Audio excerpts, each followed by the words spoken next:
Wow, lovely, lovely, lovely, lovely. So I should say Chag Sameach to all of you. You're still having a hug.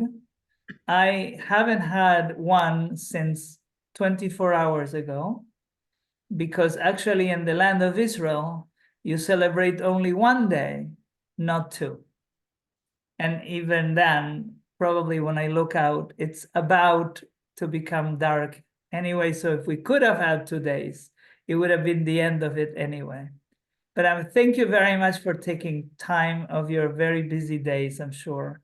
I hopefully, as Christine is telling me, the East Coast is having a very severe heat wave.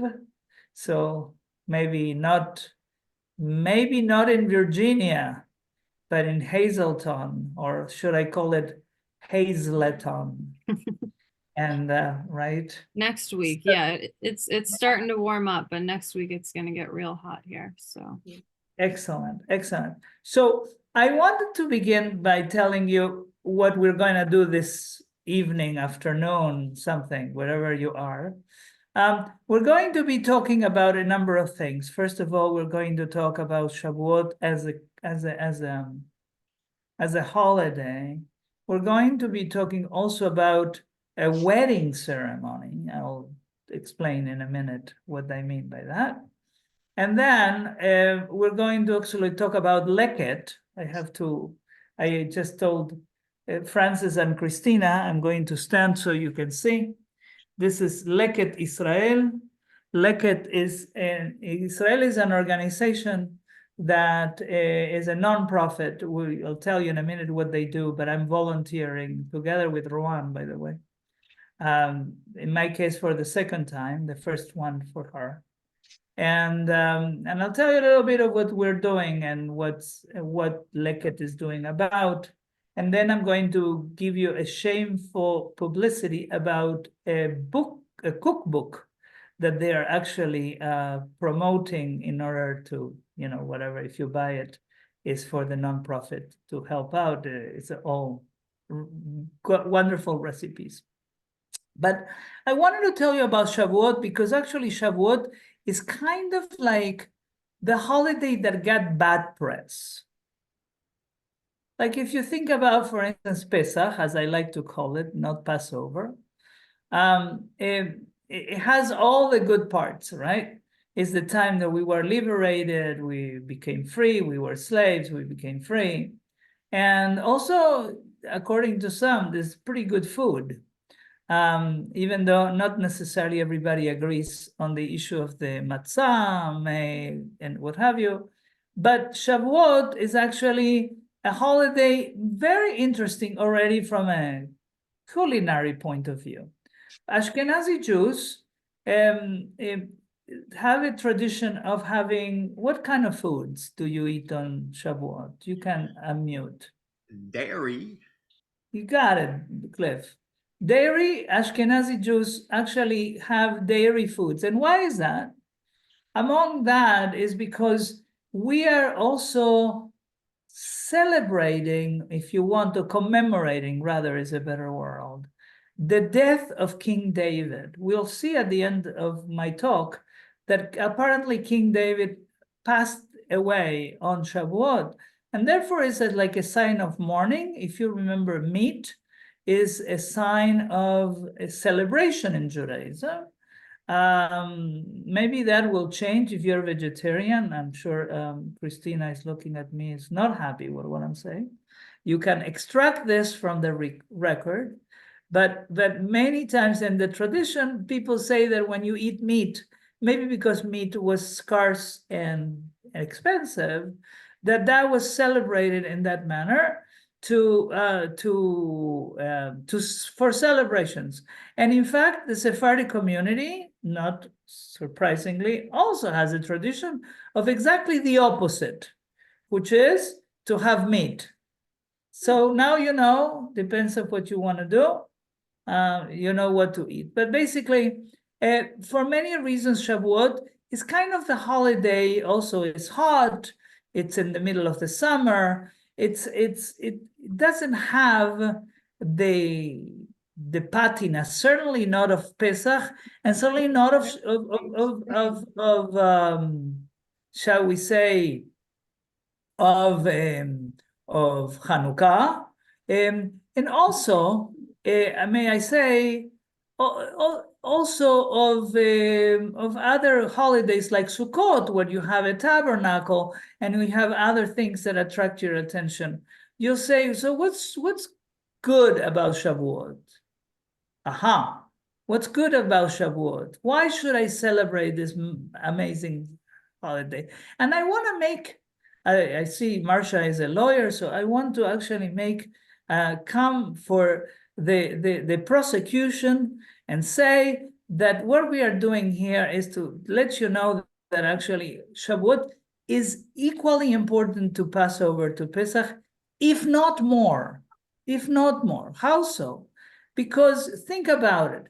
If on Pesach you have the moment where we become free, we were we were slaves in Egypt, we say, we become free. You're saying, oh, very nice, we became free.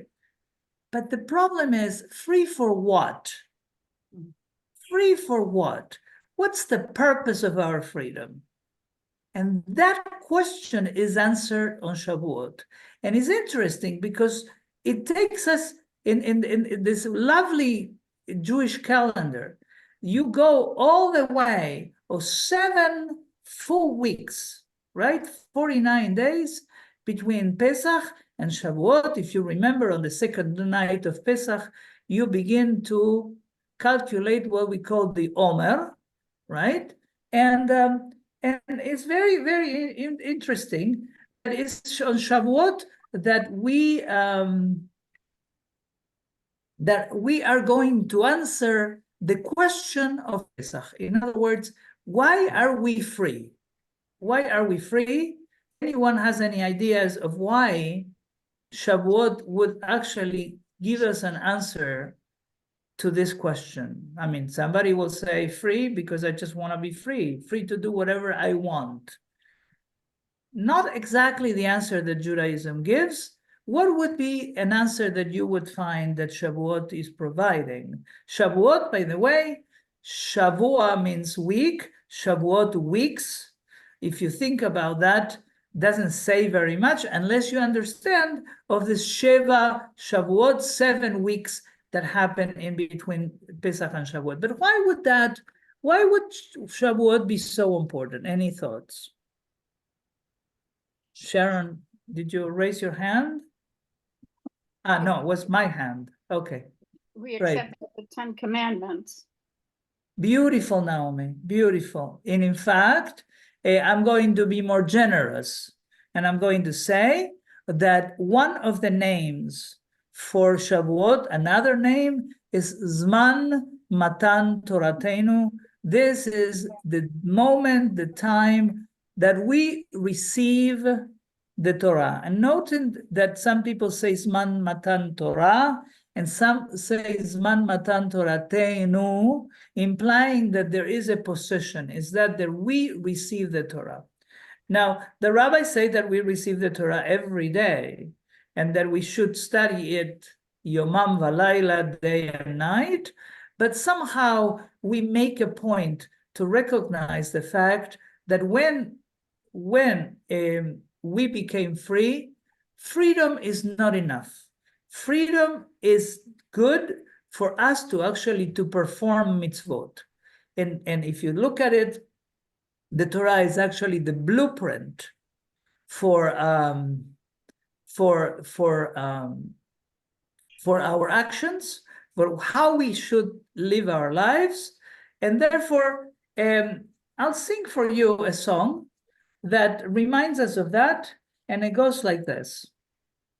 Ashorer shira lichvod haTorah, Ashorer shira lichvod haTorah, mipaz yakara, zaka ubara, mipaz yakara, zaka ubara, neman shemo bachar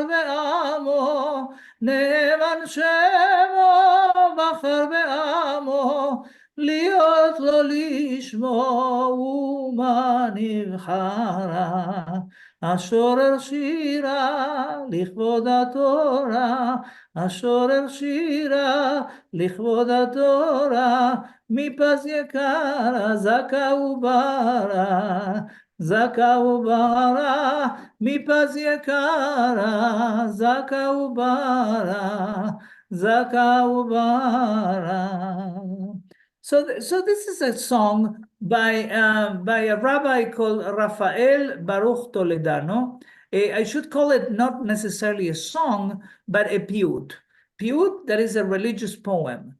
In this religious poem, I'll translate for you. It says, I will compose songs to honor the Torah, the Torah that is more precious than gold, bright and pure, the faithful one that chose God's nation. And God revealed his majesty at Sinai in God's glory. It was given to us by our shepherd, our teacher, Moshe. Faithful in his house, he saw God's image. And then it says, fortunate is the one who overcomes his inclination, speaks the truth, and the perfect Torah is very delightful, making fools wise, lighting up eyes. So, and very interesting, and the reason why I don't call it a song is because the piyut, the religious poems, have something of a code.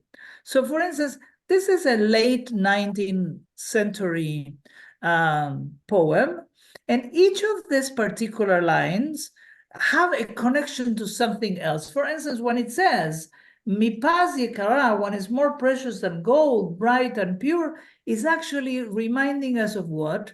Of a book that we studied together, or some of us studied together, the book of Psalms.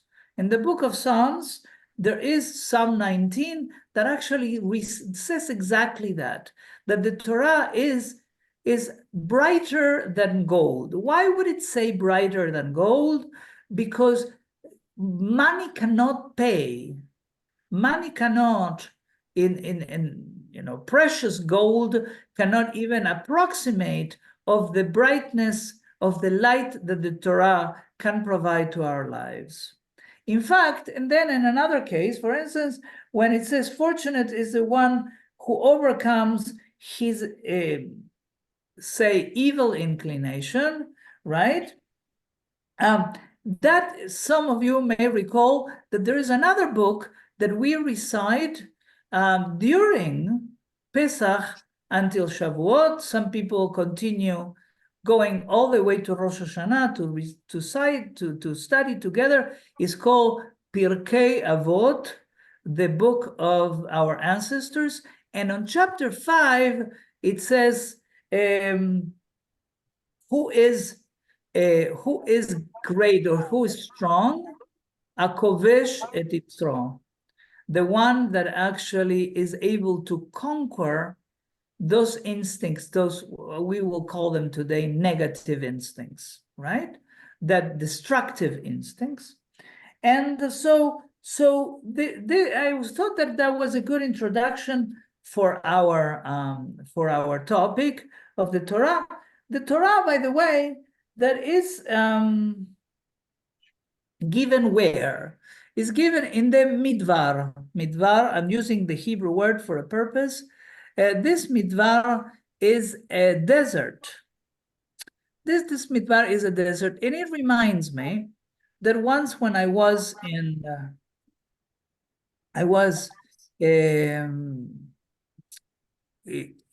Arizona, and I had a couple that I had the pleasure to help get married.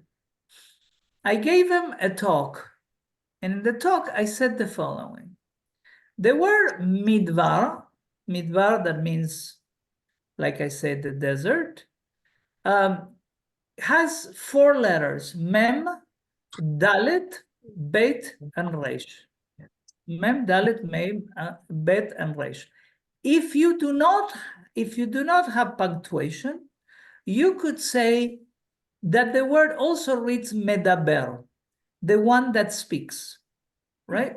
So what is that I told this couple? I said that may it be that the words that you speak to each other are not a desert, and that you don't feel that you are in the desert when actually you speak to each other and make the desert bloom, which is perhaps the greatest metaphor that we know about the land of Israel, that being a midbar, a desert, and became and continues becoming a place full of growth, and the reason why I also thought that it was appropriate to talk to you about a wedding is because some of you remember that I made a point when we studied Shir HaShirim, the Song of Songs, something about the fact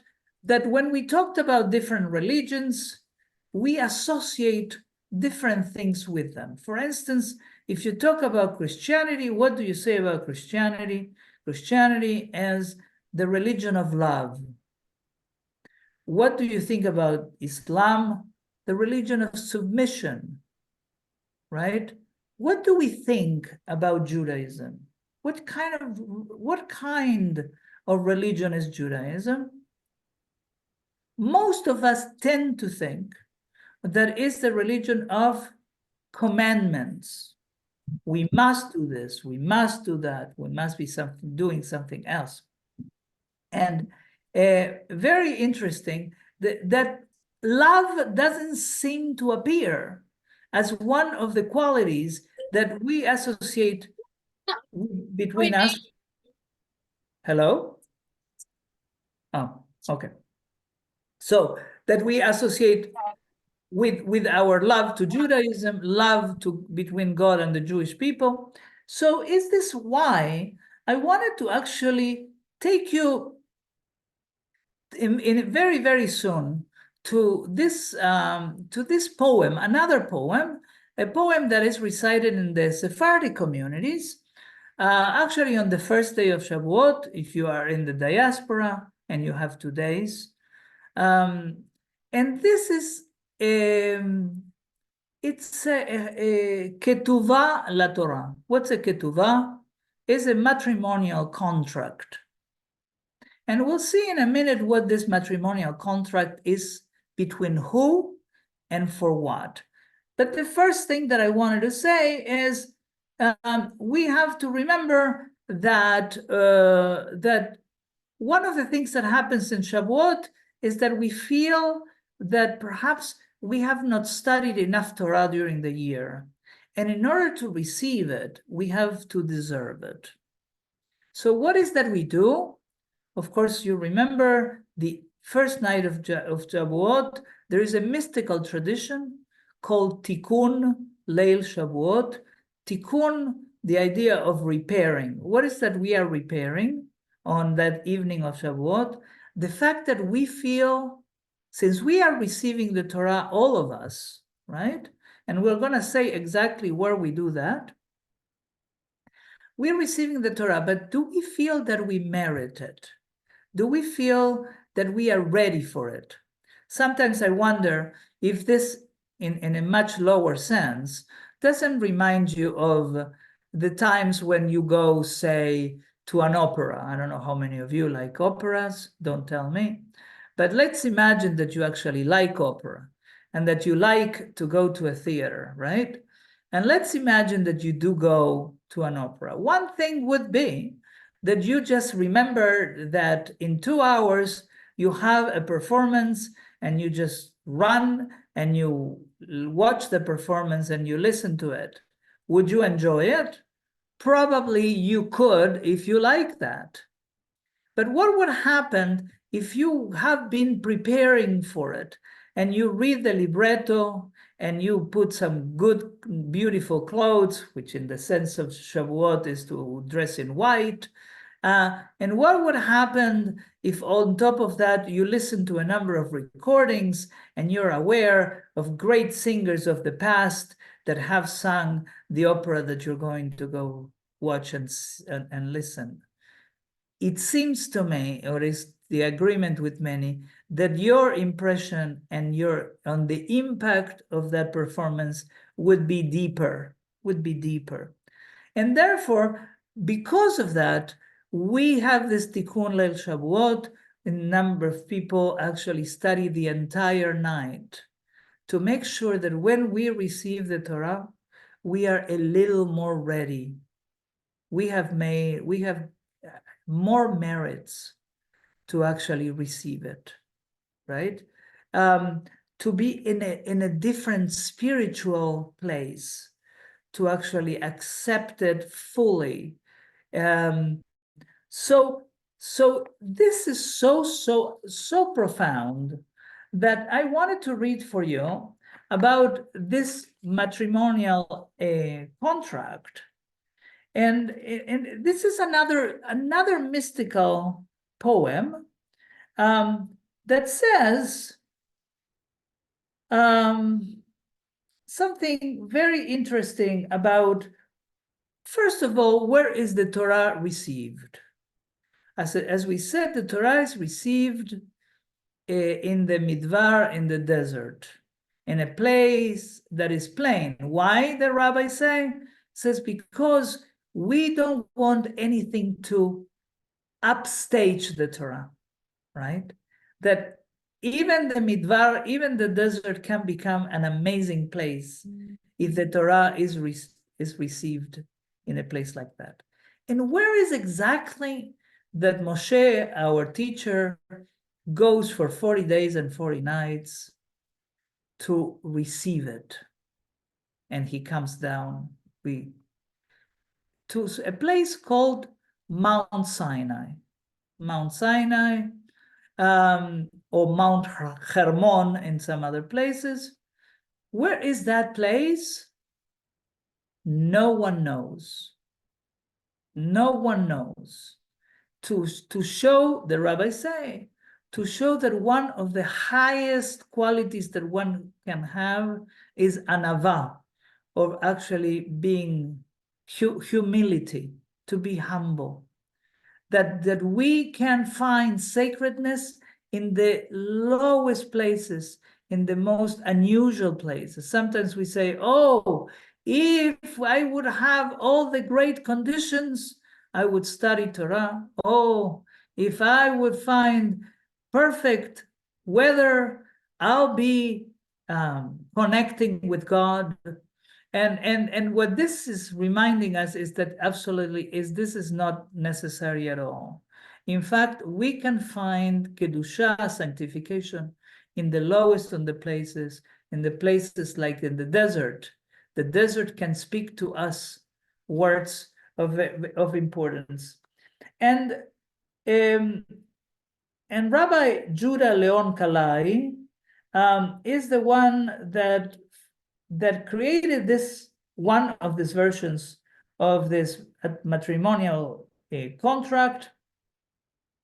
And he says the following: on Friday, the 6th of Sivan, this is the day appointed by God for the revelation of the Torah to God's beloved people. And it says the invisible one came forth from Sinai and appeared unto all the kings of the earth in the year 2448 since the creation of the world. And this is the era in which we are accustomed to reckon in this land, whose foundations were upheld by God, as it is written in one of the Psalms that we recite, L'Adonai ha'aretz u'mlo'ah, for God has founded it upon the seas and established it upon the floods. And we're going to see very soon who are, if you remember, in a wedding ceremony, you have to have two edim, two witnesses. Who are the witnesses of this wedding between the Torah and the children of Israel? Who are those witnesses? The heavens and the earth. and the heavens and the earth and the wind, this is, and who is actually the Mesader Kiddushin? Who's the one that actually marry the Torah to the kisses? Of course, the Adon Niflaot, the God of miracles, that is going to bring them together. And what's this is saying?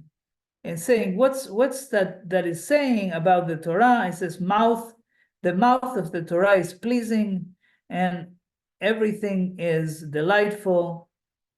Brings a pious and virtuous maiden, that it will be the people of Israel, right?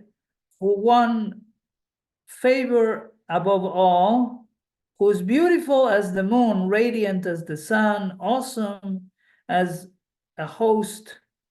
Many days will you be mine, and I will be your redeemer. So these are the kinds of things that happen. So imagine, again, yes, we are receiving the commandments, but I wanted you to think that there is more to it than, and that's not little. But the idea that is all of this is actually surrounded by this element of two things. First of all, of love, and also of an eternal covenant. Eternal covenant that transcends the here and now. And also noticed that I didn't use the word contract, that I used the word covenant. And why do I mean that? Because the contract seems to imply that it's kind of a quid pro quo type of thing. You give me something, I give you something. If you didn't give me something, I don't give you something. Or if you stop giving me something, I stop giving you something. But with a covenant, it's more like the love between parents and children, where that never ends. It doesn't matter how good or how bad one behaves. Of course, you can love more or less, but you still never say the connection is broken. And I want to point that out because many times we have this feeling. I'm thinking, for instance, for some of you, about the Shoah, where people were saying, God, lama zavtani, God, why do you abandon us? Or even, particularly, at the time of the destruction of the temple, yes? The destruction of the temple, when here was the place where we were told that God reside. And all of a sudden the temple was destroyed, and people were asked, does it mean that God abandoned us? Does it mean that the Torah abandoned us? And it's very, very, very interesting. I just want to say that all of a sudden what finishes making Judaism so vital is that one of our rabbis comes out of the destruction of the temple and Jerusalem. And what does he bring with him? He brings a Torah with him and takes it to the city of Shiloh. And there, what he's going to do is he's going to begin creating a community of Ohavei Torah, of lovers of Torah. People will be studying it. And from there, Judaism will be reconstituted. And so think about then the idea that the Torah is the kind of place that, the kind of blueprint, rather, where we're going to be experiencing the commandments, hopefully out of love. Now, Judaism says also, if you can't find love, do it anyway. And that's the thing. In other words, if God forbid you see somebody on the street that is sick, don't say, perhaps I'm not in the mood to help. Hopefully, you would have the inclination to go and do what it takes to help this person. But if the inclination is not there, may it be that you have the strength that the Torah is giving you by the mitzvot, by the commandments, to do what's right, right? And so we have the privilege to have this relationship with the Torah, and every time we studied it, we have this connection with God. So I'll sing for you a little bit of this Ladino poem, not to confuse with Latino, right? Ladino, the language of the Sephardic Jews, and I'm making a very shameful propaganda because Christina has asked me if I want to teach something after this class. And I said, how about if we studied something about Sephardic Jews? And she said, I think it's a good idea. We haven't decided for the date of the time yet, but we will. So keep there because it's coming to our theater soon. So this is what this song says. Es razón de alabar al Dios alto y poderoso, en el día celeste santo y temeroso, con temoridad de corazón y alegría y gozo. En este día bajó el Dios en Sinai y mil áreas de malachim con él, a dar la ley a su pueblo, casa de Israel. As you see, it's a poem. You perhaps can notice the rhyme at the end of each of the verses. And I'll translate for you. It says it's fitting to praise the God of greatness and of might. And in this day that is sacred and full of awe, because this is the day where God came down from Sinai, and with God, thousands of malachim, of angels, to give the law to the people of Israel by the hand of Moshe, our teacher, a faithful shepherd. Remember the idea that a shepherd is the kind leader that doesn't leave anyone behind. I'm sure Christina will tell me about that and how we would never leave any of our sheep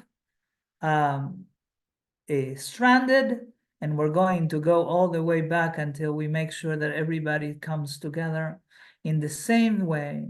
That is what Moshe, our teacher, with you. And in the same way, apparently, we're going to happen, and that I'm giving you the end of the story, in case that you wanted to know, also about King David.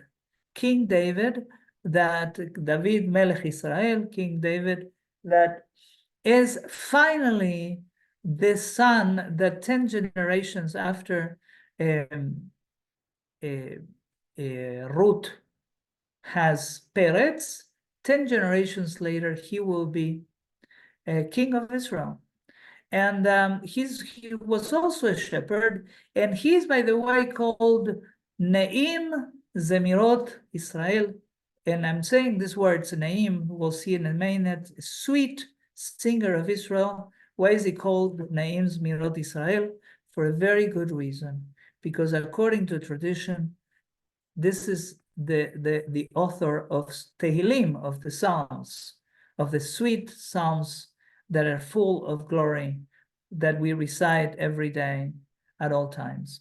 So you can see about the connections of all these elements, and you notice that it happened that according to the poem, God came down together with whom? With angels. And it's very, very interesting because there is a whole midrash, a whole story that the angels were very upset with God. Why do you think that the angels would be very upset with God when God gave the Torah in the hands of Moshe to the people of Israel? Any ideas? You, as I always say, you win the car if you get it right. Why do you think that the angels are very upset with God for giving the Torah to the people of Israel? Aha. You are puzzled. I was puzzled too. So then I learned this song that goes like this. Allí en el midbar vi de alumbrar las tablas de la ley vi de abayar. Y mirad que señores Moshe Rabenu, que subió y abayó a los altos cielos. Los malachim del cielo lo quieren quemar, nacido de mujer que busca en santidad. Y mirad que Señor es Moshe Rabenu, que subió y abayó a los altos cielos. And so the song says something like this. There, in the desert, I saw shining the 2 tablets of the law, and says, look, it is Moshe, our teacher, who went up and returned from the heavens. And then the song continues saying, the angels in heaven want to burn him. They are jealous of Moshe. Moshe is born from a human being. What is he looking for in the heavens? Aha. So the angels felt that the Torah is pure, as we said, right? Zakah ubara, the Torah is luminous and pure. So in accordance to the angels who are also pure, that they were saying what? That by giving it to the people of Israel, the Torah was going to be, what is the word that I want to think, what you're thinking about?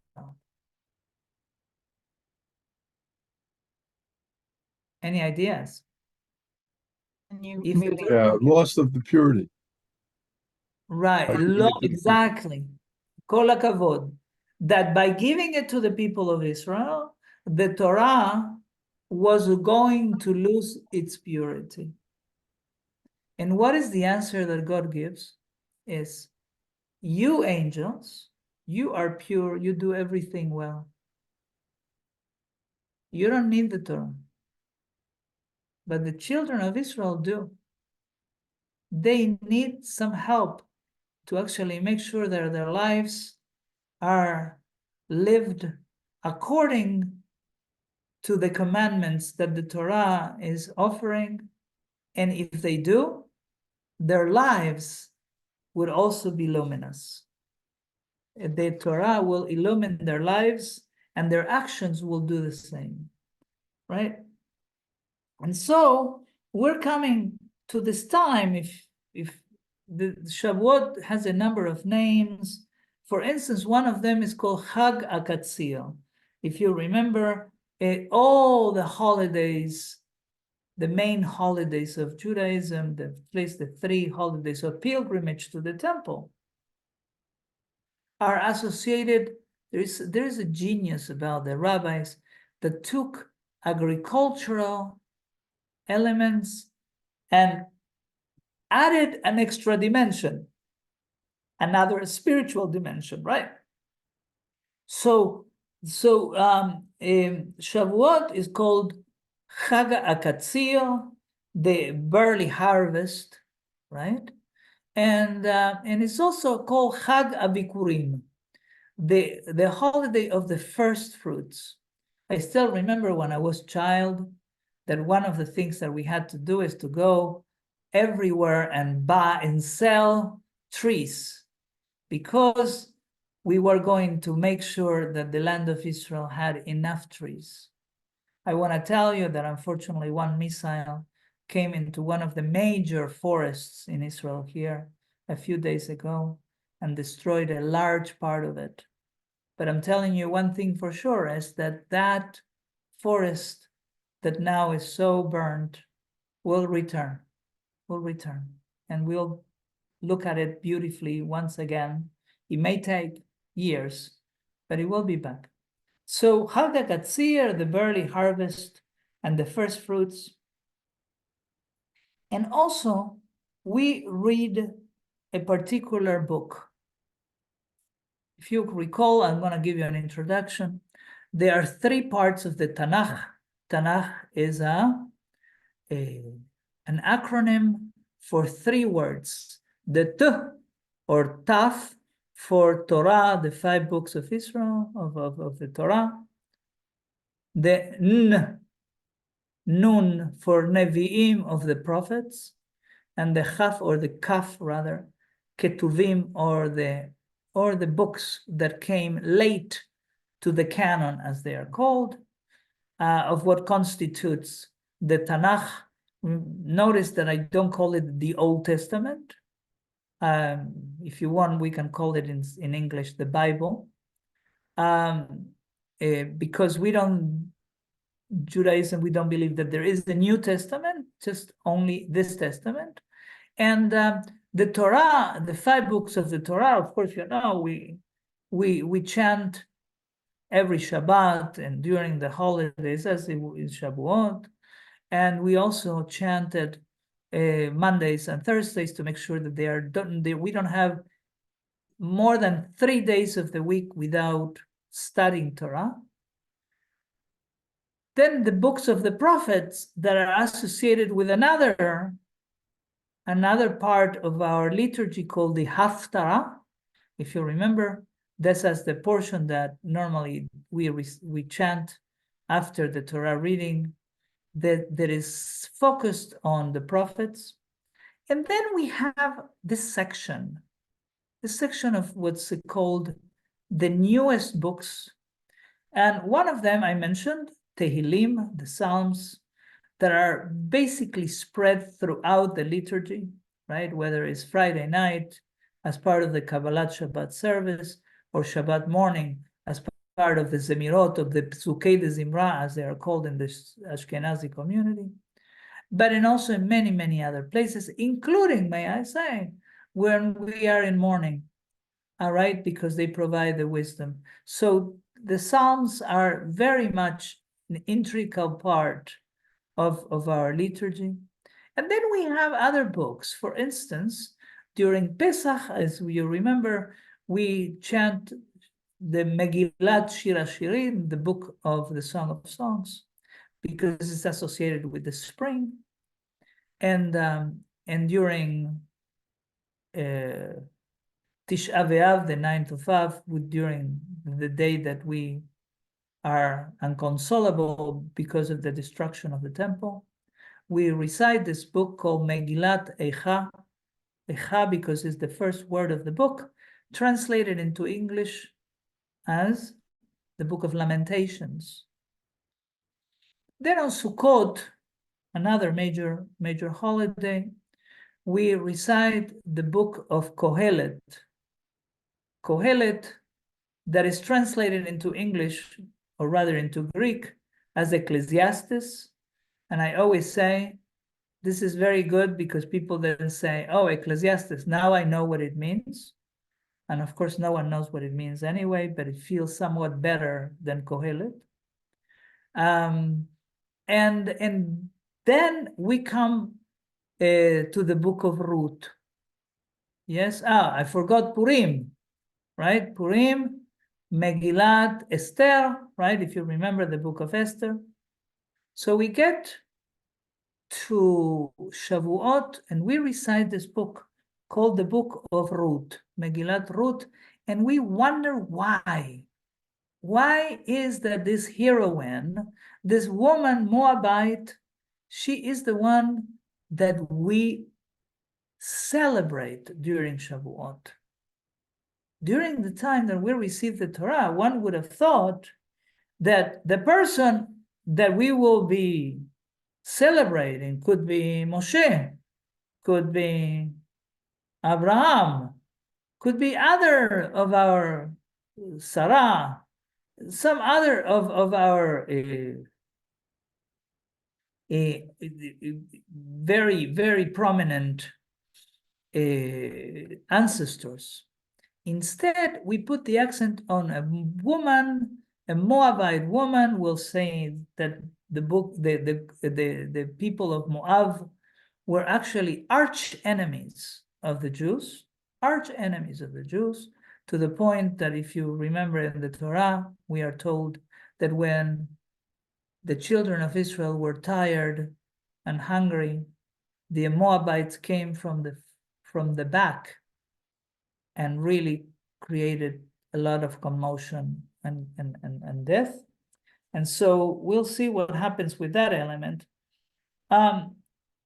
So why is it that we get a connection between Ruth and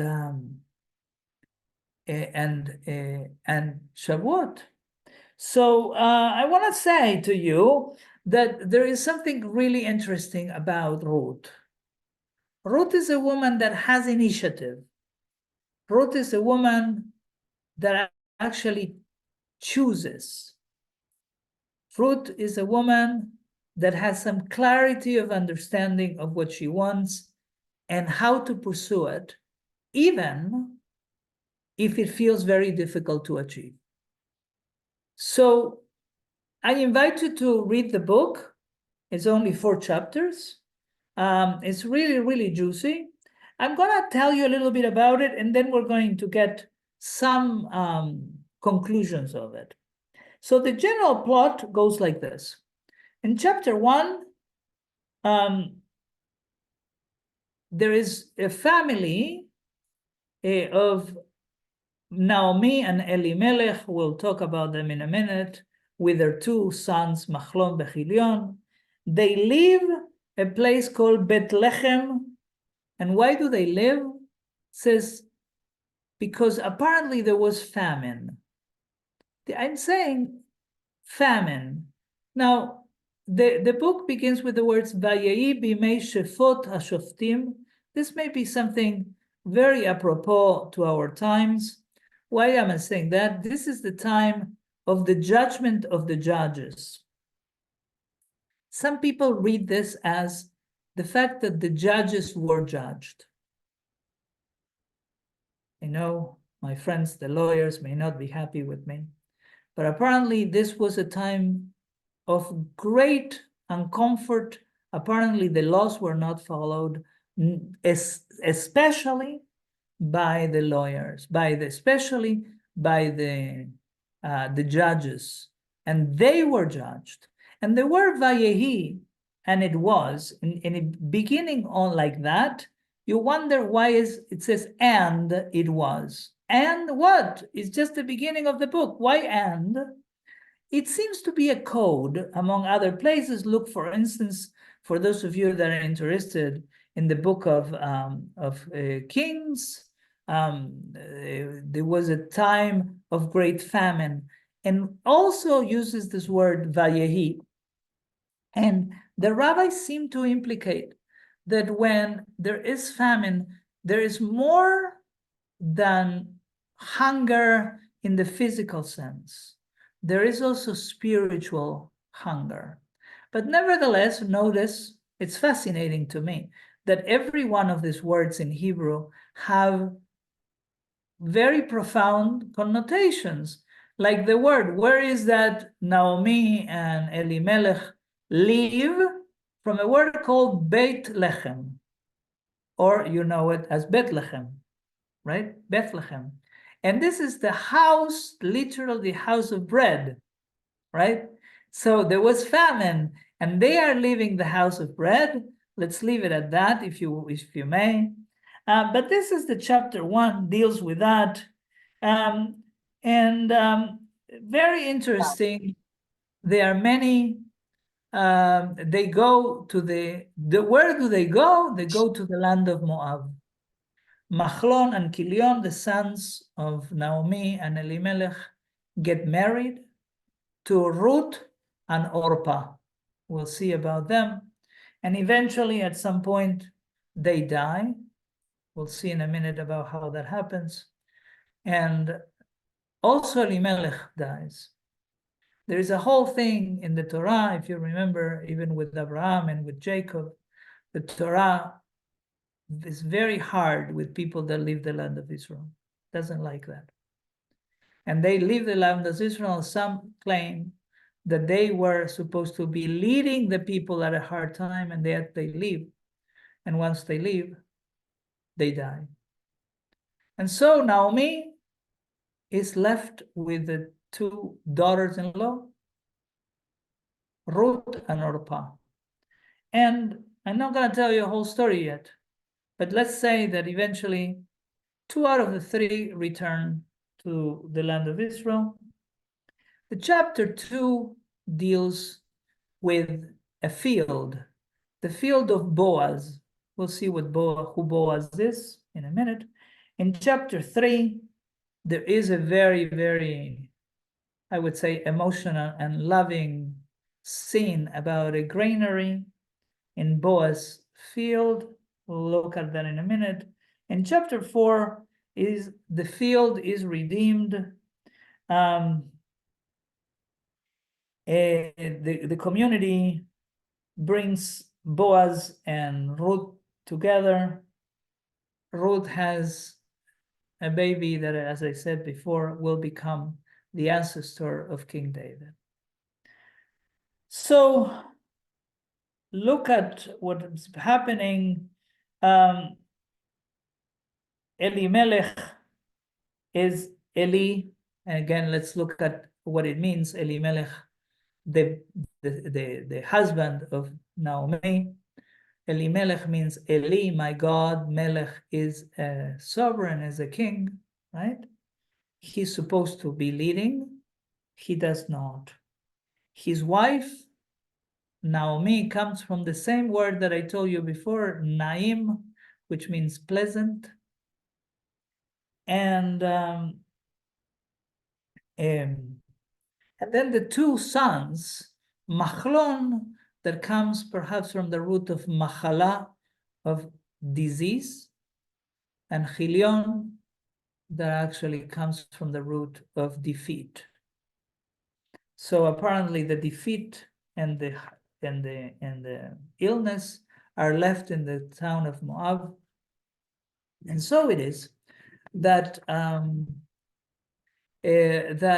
that at some point Naomi feels terribly sad, as I imagine anyone would. Her husband died, her children died. She is in a foreign land, and she says, there's nothing for me here. Apparently, I hear news that in the land of Israel, the famine is receding. I'm going to return to my place. And she says very clearly, she says to her daughters-in-law, there's nothing for you. You have done your duty. You got married to my children. My children are gone. What are you going to be doing in the land of Israel? Come back to the land of your parents and let me go. And she insists, Orpah, by the way, is going to accept finally that she prefers to stay in the land of Moab, but Ruth is going to follow her. And it's very, very, very, very interesting how she does it, because she says the words that are now considered the key to conversion, to Jewish conversion. This is what she says. Do not entreat me to leave you, Sister Naomi, or to keep from following you, for wherever you go, I will go. And where you lodge, I will lodge. Your people shall be my people, and your God, my God. And she continues, if that is not powerful enough, she says, and where you'll die, I will die. And there will I be buried. May the Lord do so to me. And even if death parts me from you. A total connection that she feels to Naomi, to her mother-in-law. And one would, and the word that comes that is going to be connected in the same way that we were talking about love, I wanted to propose that there is another word that comes all throughout this book of Ruth. And you'll see how that is manifest. The word is chesed, loving kindness, right? We know of this, for instance, when somebody passes away, we say that in order to give a proper burial to this person is something called chesed shel emet, the kinds of loving kindness that cannot be repaid. One would wonder, what is that really happened to Ruth? She felt really connected to her mother-in-law. She knew that there was no way that her mother-in-law was going to be able to give her half of what she deserved. She certainly could not give her a husband, could not give her a good place economically. She will come to a land that she will be known to be a foreigner, and not only a foreigner or the worst kind of some people that were the arch enemy of the people of Israel. She chooses to continue on. And this is very interesting because this is what Ruth does, what Naomi does when she's coming to the land of Israel back. This is what she says.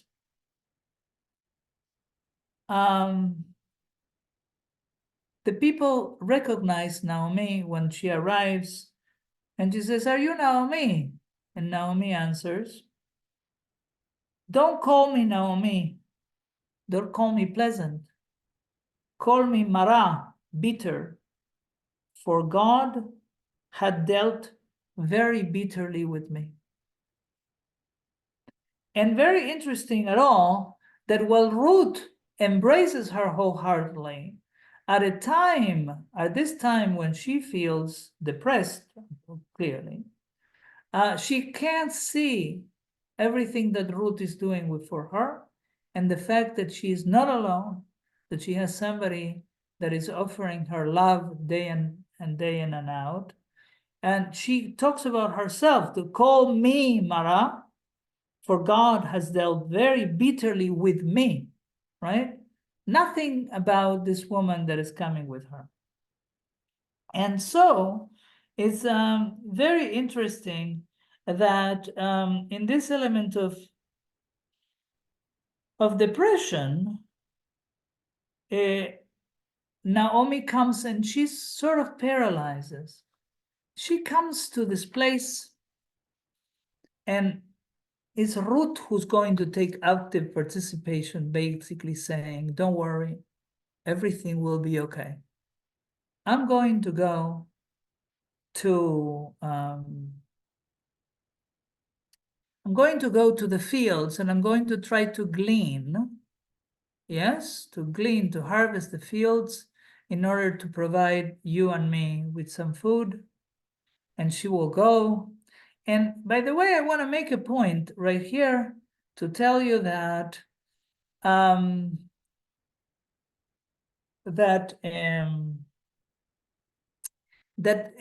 the element in here is called leket.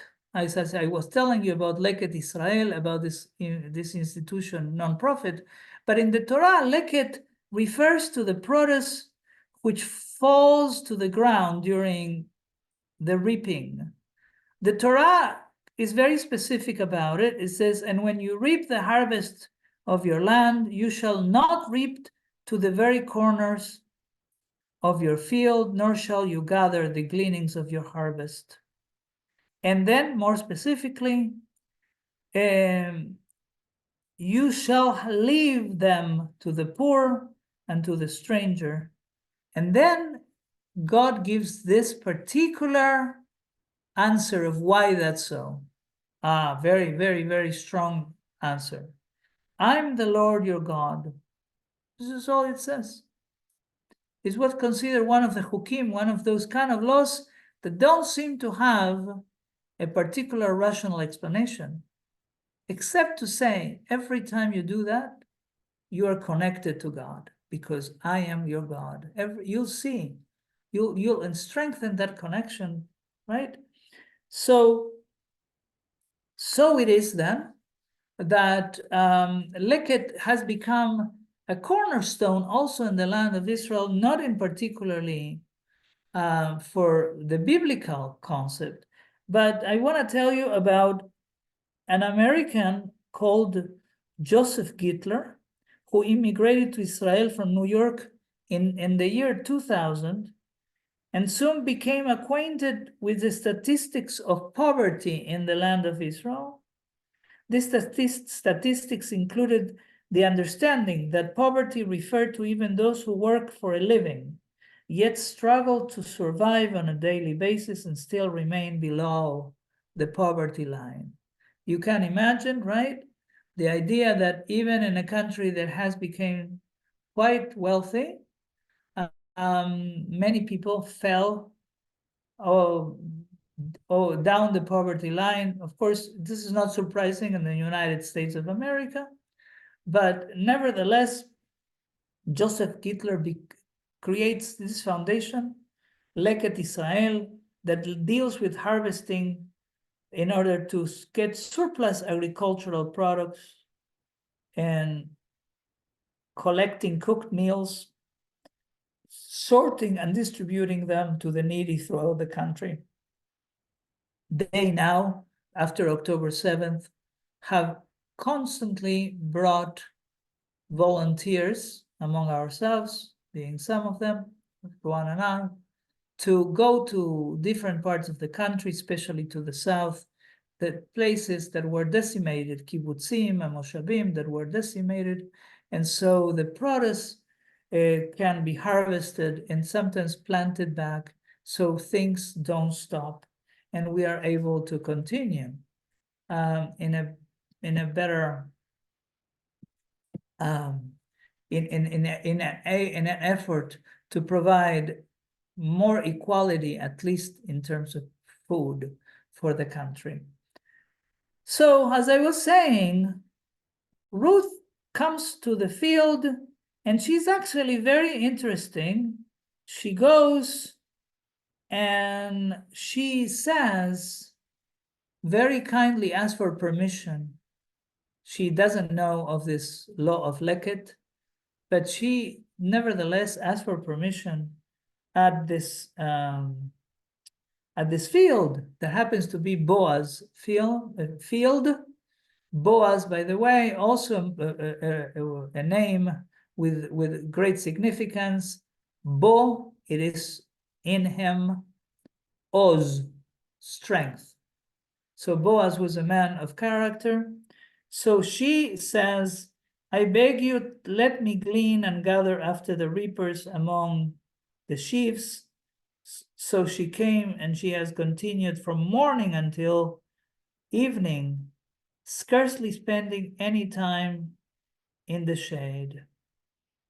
She is also modest. She says, I want to come after the reapers. And by the way, please let's remember that one of the things that is profoundly important when we do tzedakah, yes, it's good to give money. This is a fantastic thing.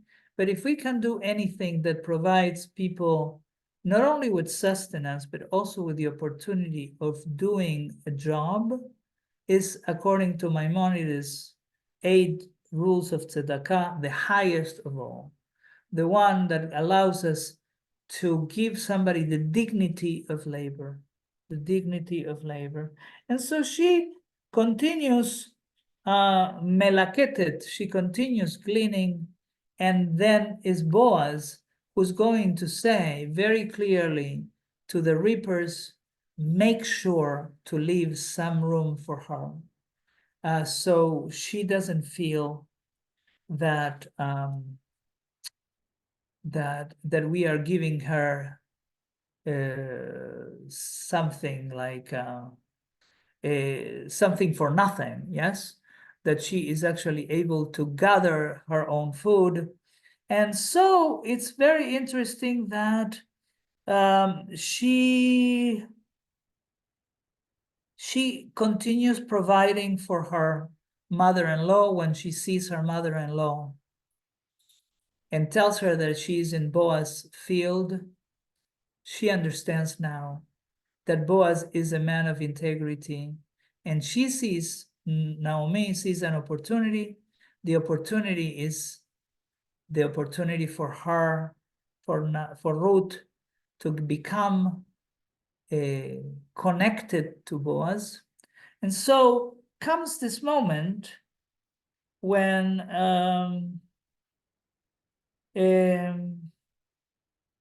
Boaz connects with her. This is in chapter 2, when she actually thanks him profusely.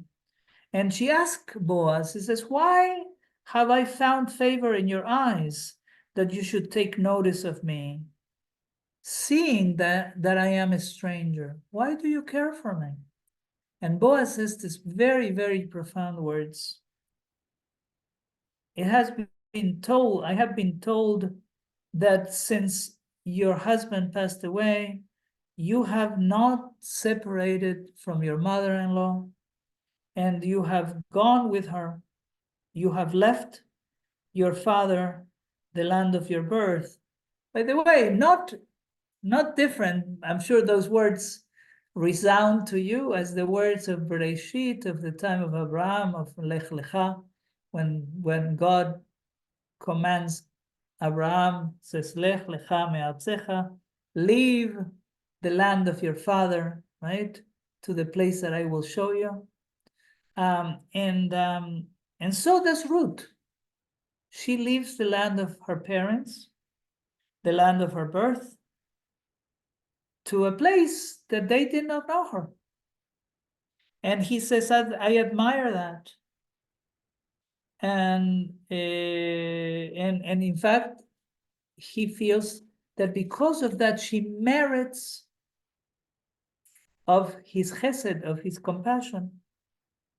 So Naomi, as I said, understands this idea that now love intervenes, and so says, a little mischievously, tells Ruth to go to the granary. One in our days, it would say, well, let's have a blind date, right? That wasn't exactly a blind date.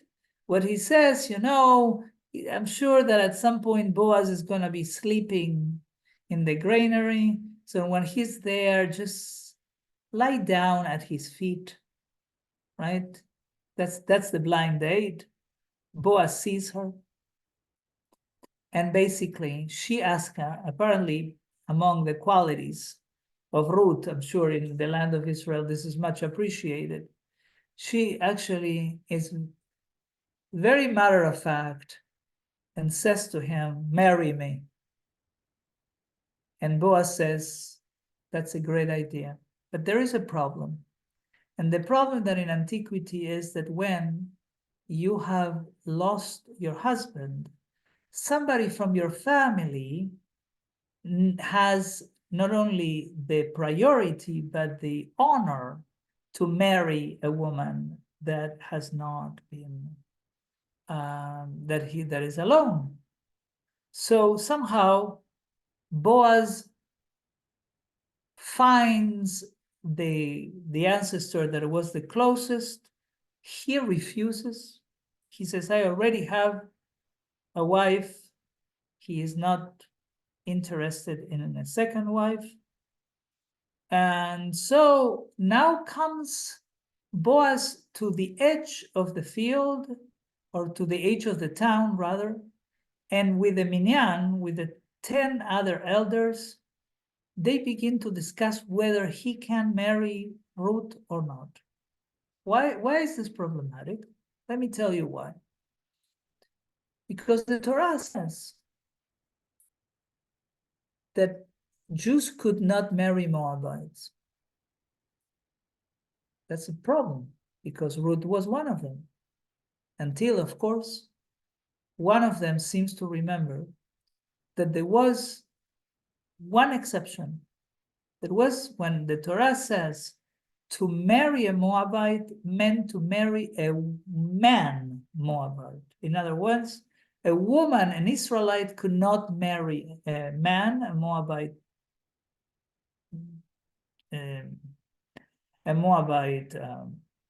man, but it's permissible for an Israelite to marry a Moabite woman. And they have an argument. Of course, Jews have arguments all the time. And so they go to the prophet Samuel, who was very old and was the one that probably was the last possible connection to that element of the discussion in the Talmud. And he says, indeed, that's correct.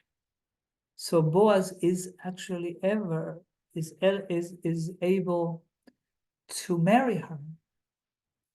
And so it's very, very beautiful about the kindness and the chesed, that the loving kindness that is related to all this, because then we come all the way to chapter 4, where Ruth is going to have a child, right? And it's very, very, very telling that that this is the element of gmilut chasadim, of fulfilling the acts of fulfilling the acts of kindness, are strongly connected not only to the book of Ruth, but also to the Torah itself. And so Ruth is going to have a child called Peretz, and 10 generations later is King David from his father Ishai. There's going to become who we know to be one of the ancestors of the people of Israel. And with that, we close this story, indicating that the story of Shavuot, in my opinion, if I can conclude with this, is to say to you that yes, that there are, for instance, both the Ashkenazi tradition and the Sephardic tradition have a whole series of poems that are actually connected to the mitzvot, and they are recited in the afternoon of Mincha, of the afternoon of Shavuot. So one would think, and not wrongly, that the emphasis of Shavuot is the receiving the commandments. But I would like to submit to you that the reception of the commandments happens through two elements. One of them, this idea of love, of covenantal love, as I told you, in the case of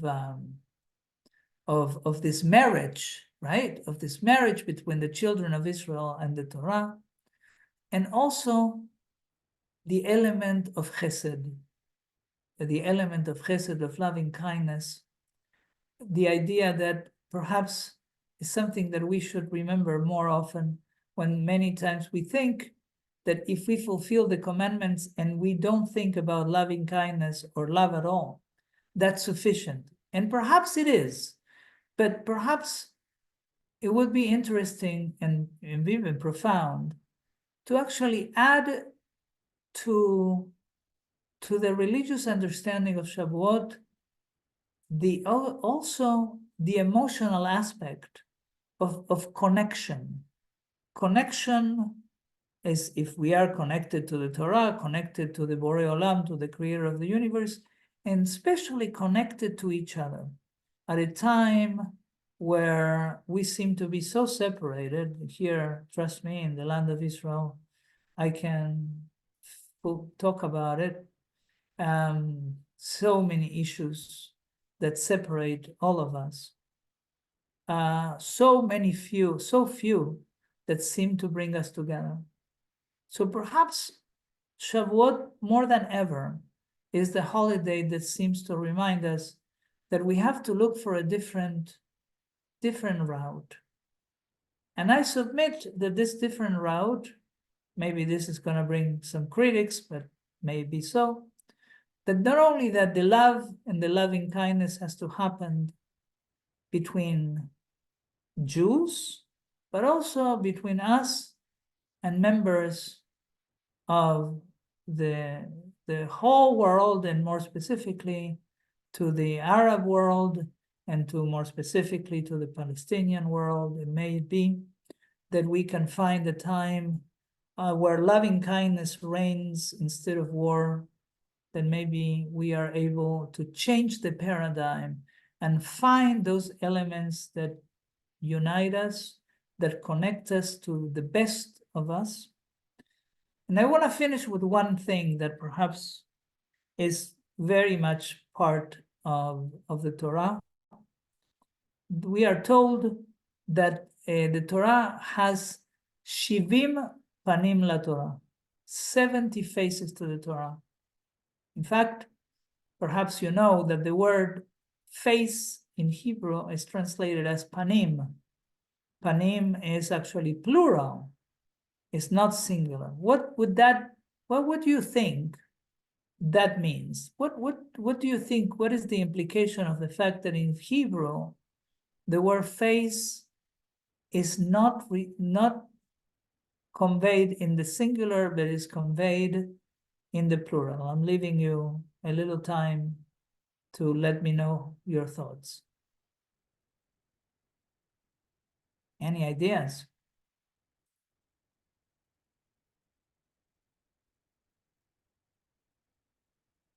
You can unmute. This is your chance. It may not happen again. That gate of sound may end forever. Why would the Torah, Francis, tell us?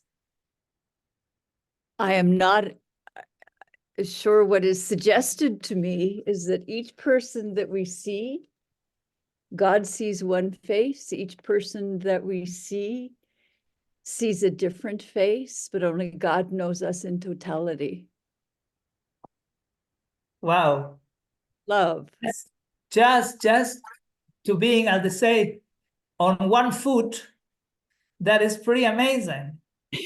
It's really good. I'd like to add to what the beautiful thing that you're saying, that perhaps I submit that we all have different faces. We have different ways of communicating with each other, and our face is the one that comes forward, right? When we see a baby, it's not the same as when we see somebody we don't know. Even though Rabbi Akiva, as you remember, it says that ve'ahavta lereacha kamocha, that to love your neighbor as yourself, ze klal gadol b'Torah. This is the highest, perhaps, of the mitzvot in the Torah, to love your neighbor as yourself. Meaning two things. That first, we have to find love in ourselves, because if we don't find love, how could we love others, right? What kind of love will we giving each other? But the idea that we have different ways to approach the world, and if you can think about it, the Torah has also different faces. It has, according to the rabbis in the Talmud, Shiv'im panim la Torah, 70 faces. And those are, and how can we see each of them? Very simple. We have to keep studying and keep digging and keep creating acts of loving kindness, and that creates a chain reaction. And with this I will conclude. You know that at the very beginning we read the words Bereshit bara Elohim et hashamayim ve'et haaretz. In the beginning God created heaven and earth. Ve'haaretz hayta tohu va'bohu, and the land was all chaos. Ve'choshech al pnei te'om, and there was darkness upon the earth. So the rabbis ask, wait a minute, God did not create darkness. And they answer, darkness is actually perennial. Darkness is always there. And they ask themselves, before we all get terribly depressed, this is how can we make sure that we can work to eradicate darkness? It says the performance of mitzvot create light. The study of Torah brings purity. And as we have that, this chain reaction between all of you that are studying so hard and continue doing it, and everyone else, continues generating this light. And what is this light doing? Covering the choshech, is covering the darkness. To a point, the rabbi is saying, that if we all celebrate Shabbat, as it will happen very soon tomorrow, for me, I don't know for where you are, but I guess maybe for you too, right? The idea that if all were to celebrate Shabbat, all of us at the same time, it would create such amount of beautiful energy, of beautiful light, that the Geulah, that the redemption will arrive.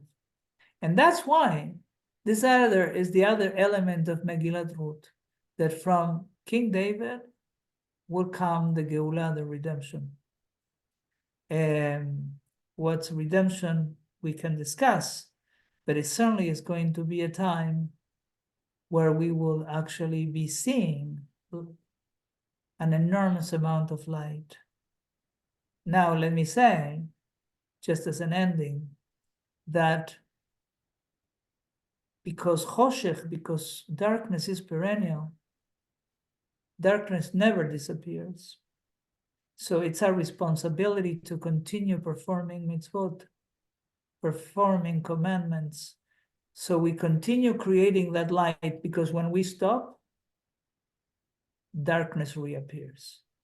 May it be that we draw inspiration from the book of Ruth, from the ketuvah, from the matrimony contract of the Torah and ourselves. May it be that we find many faces of ourselves, of each other, that are longing for chesed, for compassion, for loving kindness. And we, all of us, create a new ohel, a new tent, where everybody will be invited. And therefore, we will not be wondering for the color of our skin or our gender or any other things that divide us, but rather to find elements that brings us together. So Ken Rai Ratzon, Chag Sameach, may you have the opportunity to perform many mitzvot in this time to come. Thank you so much. Thank Kol you. hakavod.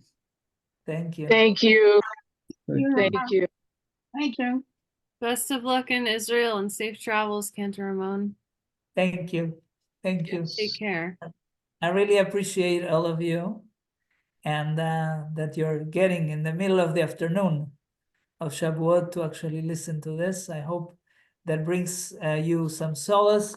If you have any questions or anything, please, Christina, give everyone my email address Sure. so they can be in contact.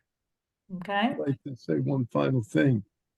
please. I couldn't think of a better thing to do than to listen to you and hear your thoughts on this Shavuot afternoon.